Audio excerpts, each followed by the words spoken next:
There's a reason why people floss on your credentials. It's because they need you to validate their space. You've done a lot of positive things in your life and you've attained a certain background professionally and personally, whatever the case may be, and you're very proud of those accomplishments. Let me be the first to tell you, in case you may not be aware, that there are going to be places and times and things and people that you engage who are going to want to maximize the fact that because you're there, you bring an air of legitimacy to their organization. This is not trying to be an elitist. It's just because people want to have access to people who are in positions of influence, power, persuasive, whatever the case may be. People want to know that they are in spaces where they have the ability to access, interact, and deal with people who can help them move in a particular way. So the fact that you're there, and maybe you're a prominent doctor, maybe you're a prominent lawyer, maybe you're a prominent educator, you're a superintendent, something like that, whatever the case may be, you being there means that whoever is in your organization has the ability to access you being there.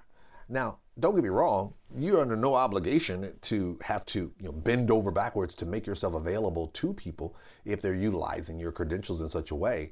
But you need to be aware of the fact that because you have things that the average person does not have access to, that you have skills and abilities and relationships that the average person may not have access to, the fact that you're there can be an attractive feature that organizations want to tout.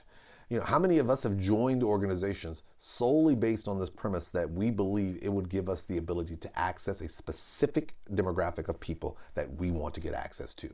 And no hate for that person for that. Matter of fact, you got to get much love and respect for that, because the reality is we all are looking to try to get into relationships, meet people, engage in things in such a manner that's going to elevate whatever it is we're trying to do. No one would begrudge you that. I have no hate on that. But just know that if you're there and they are promoting the fact that you are there, even if they don't necessarily say you, like if they promote the fact that they have a dentist and you're the only dentist there, if they promote the fact that they have a doctor in the organization and you're the only doctor there, they're promoting it because they know that there are people in those spaces that want to be able to say that they had access to somebody who the other persons were not able to have access to. And there's nothing wrong with that.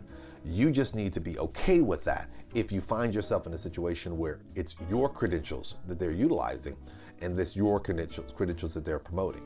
Again, we move in spaces all the time where we involve ourselves in different organizations and entities solely based on this premise that it gives us the ability to access people and things and relationships that the average person doesn't have. Note, if you're one of those persons, know that that's happening and know in advance whether or not you're okay with that, and if you're okay with that being used to leverage and legitimizing the organization that you're a part of.